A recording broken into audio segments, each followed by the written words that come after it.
नमस्कार साथियों, कैसे हो सभी। आशा करता हूँ कि सब ठीक होंगे। तो मैं आज आपको कराऊंगा क्वांटम संख्या। तो बिना टाइम वेस्ट के स्टार्ट करते हैं क्वांटम संख्या। स्टार्ट करने से पहले बताता हूँ कि क्वांटम संख्या होती क्या है, इसका प्रतिपादन कहाँ से हुआ, ये क्वांटम संख्या कहाँ से मिली थी। तो जान लेते हैं कि इसका प्रतिपादन कब हुआ था। तो इसका प्रतिपादन हुआ था 1926 में। कब हुआ था? 1926 में हुआ था। और ये कहाँ से मिली? तो श्रोडिंगर तरंग समीकरण से मिली थी। कहाँ से? श्रोडिंगर तरंग समीकरण से। ठीक है, अगर आपको पूछ लिया जाए कि कहाँ से मिली थी तो आप बताना श्रोडिंगर तरंग समीकरण से मिली थी। और इसका प्रतिपादन कब हुआ था? तो इसका प्रतिपादन हुआ था जो 1926 में हुआ था।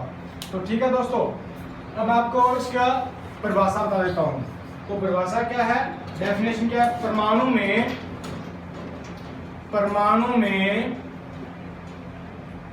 ऑर्बिटल मतलब ऑर्बिटल का मतलब क्या होता है? कक्षक। अब कुछ बच्चों को इसका पता नहीं कि कक्षक होता क्या है। अगर जिनको इसके बारे में नहीं पता, कक्षक, कोश, उपकोश, ये वर्ड बार बार यूज किए जाएंगे। अगर आपको नहीं पता है तो मैंने इस पर एक स्पेशल वीडियो बनाया हुआ है, उसको आप पहले देख लीजिए और उसके बाद में ये वीडियो देखिए ताकि आपको अच्छे से समझ आ सके। तो परमाणु में कक्षक या ऑर्बिटल की आकृति क्या? परमाणु में कक्षक की आकृति या ऊर्जा स्तर और अभिविन्यास क्या कि एक आकृति हो गया, एक ऊर्जा स्तर हो गया, एक क्या हो गया? अभिविन्यास को बताने वाली, क्या इसको जो बताती है, क्या बताती है, इसकी संख्या कितनी है, इसको जो प्रदर्शित करती है, तो उसको क्या कहते हैं? परमाणु या क्वांटम संख्या कहते हैं। ठीक है, तो इसमें कितनी क्वांटम संख्या होती है? तो क्वांटम संख्या बताता हूं कि 4 क्वांटम संख्या होती है। ठीक है,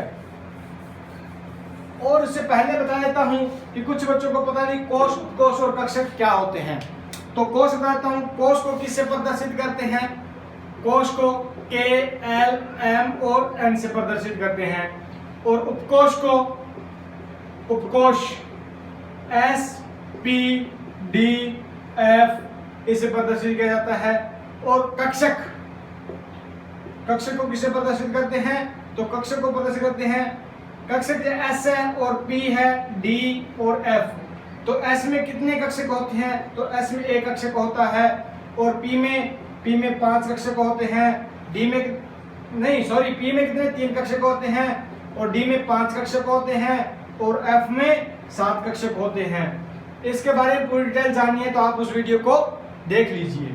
ठीक है, और अब मैं बताऊँ आपको कि क्वांटम संख्या है जो इसके कितने प्रकार होते हैं या कितने प्रकार की क्वांटम संख्या होती है।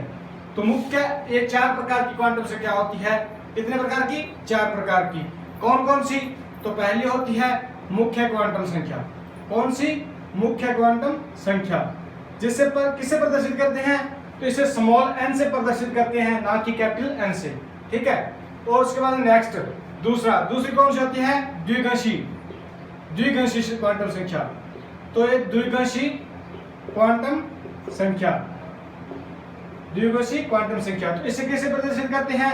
इसे स्मॉल n से प्रदर्शित करते हैं। ठीक है, 3 नंबर पे आती है चुंबकीय क्वांटम संख्या।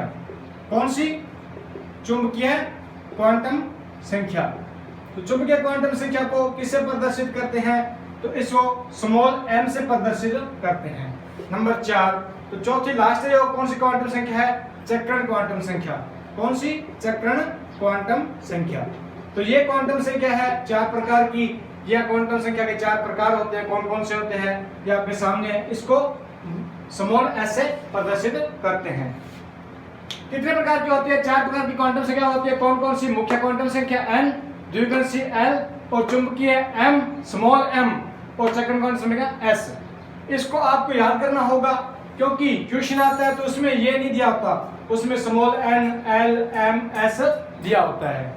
ठीक है, अब आपको बता देता हूं कि मुख्य क्वांटम संख्या क्या होती है जिसे स्मॉल n से प्रदर्शित करते हैं। तो ठीक है, मेरे वीडियो के साथ बने रहें आप। अगर आपको अच्छा लग रहा है तो लाइक कीजिए, सब्सक्राइब कीजिए। तो मैं आपको बताता हूं मुख्य क्वांटम संख्या। तो मुख्य क्वांटम संख्या क्या होती है?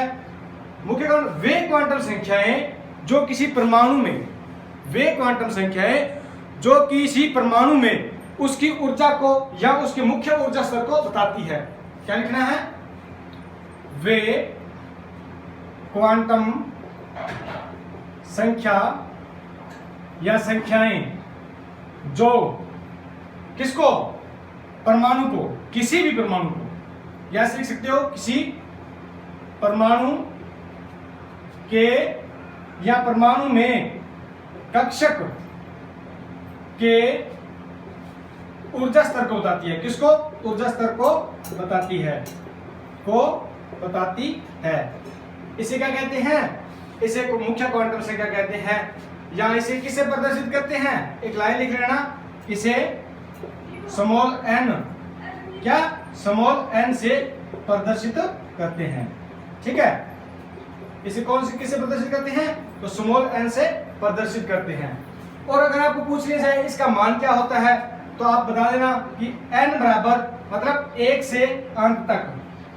इसका मान क्या होता है? 1 से अंत तक। ये क्या भाई? ये अनंत का निशान है। क्या? अनंत। ठीक है, ये अनंत का निशान, ऐसे अनंत को ऐसे लिखते हैं। ठीक है, 1 से अंत तक। इसके बीच हो सकती है कोई भी, इसके मान है जो n से 1 से अंत तक होगा। ठीक है,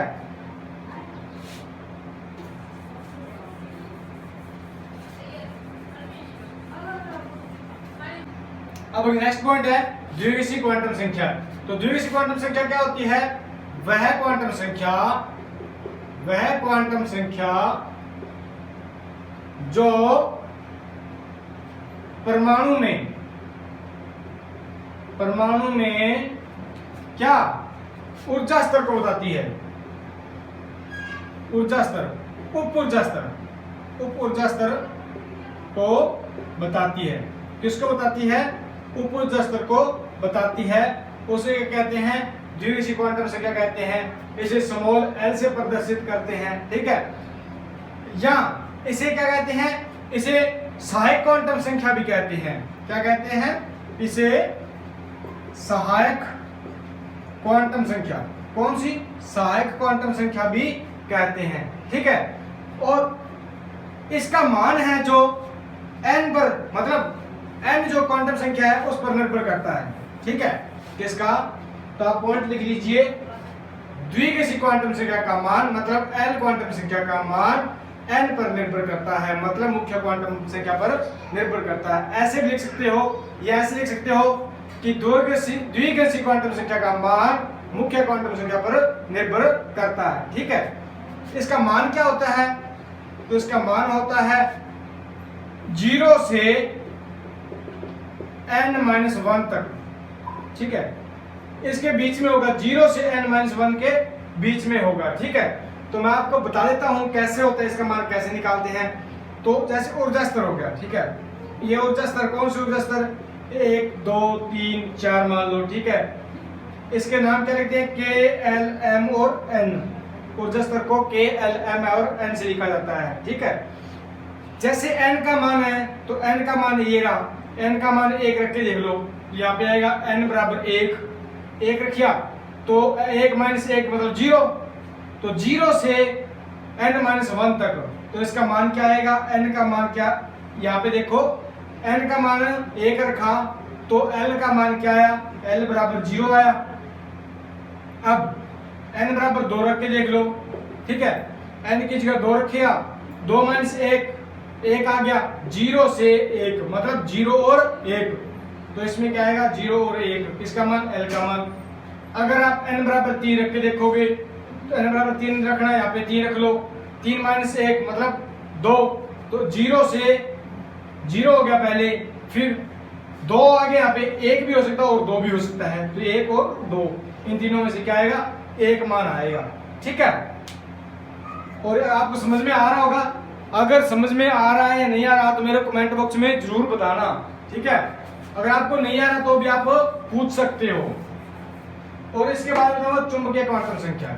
कौन सी? चुंबकीय क्वांटम संख्या। तो चुंबकीय क्वांटम संख्या क्या होती है? इसको किससे प्रदर्शित करते हैं? इसको स्मॉल m से प्रदर्शित करते हैं। क्या? चुंबकीय क्वांटम संख्या। कौन सी चुंबकीय क्वांटम संख्या? स्मॉल m से प्रदर्शित करते हैं। ठीक है, इसकी परिभाषा क्या है कि परमाणु में परमाणु में कक्षा का अभिविन्यास बताता है, अभिविन्यास के बारे में बताती है। तो जैसे लिख सकते हो जो क्वांटम संख्या जो अभिविन्यास के बारे में बताती है, परमाणु के अभिविन्यास के बारे में बताती है। ठीक है, ये चुंबकीय क्वांटम संख्या है जो परमाणु में अभिविन्यास होते हैं उसके बारे में बताती है, तो उसको क्या कहते हैं? चुंबकीय क्वांटम संख्या कहते हैं। इसे स्मॉल m से प्रदर्शित किया जाता है। बात रही है अब इसका मान, तो इसका मान क्या है? स्मॉल n से 0, ठीक है, फिर उसके बाद में प्लस l तक। ठीक है, इसका मान है स्मॉल l से 0, फिर 0 से प्लस l तक चलता है। ठीक है, इसके बीच में मतलब कोई भी मान हो सकता है। जैसे आप देखो, इसमें यहाँ पे l का मान 1 रख के देखो, l का मान 1 रख लेते हैं, तो यहाँ पे क्या आएगा? -1। मतलब m का मान क्या आएगा? यहाँ पे -1 आएगा, फिर 0 आएगा, फिर उसके बाद में +1 आएगा। इसी प्रकार l का मान 2 रख के देख लो। ठीक है, l का मान 2 रखा तो यहाँ पे -2 आया, -2 से फिर चलेंगे तो -1 आएगा, फिर 0 आएगा, फिर माइनस यहाँ पे देखो अपने 2 रखा है ना l का मान, तो यहाँ भी 2 रखना है। तो 2 से पहले क्या आता है? 1 आता है, फिर 2 आता है। तो इनमें से कौन सा विमान हो सकता है? इस प्रकार इसको हम निकाल कर देख सकते हैं, इसमें से कोई विमान हो सकता है। ठीक है, और अब आ गया, अब हम बात करेंगे चक्रण क्वांटम संख्या की। ठीक है, तो चक्रण क्वांटम संख्या क्या होती है? चक्रण क्वांटम संख्या को स्मॉल m से प्रदर्शित करते हैं। चक्रण क्वांटम संख्या कौन सी?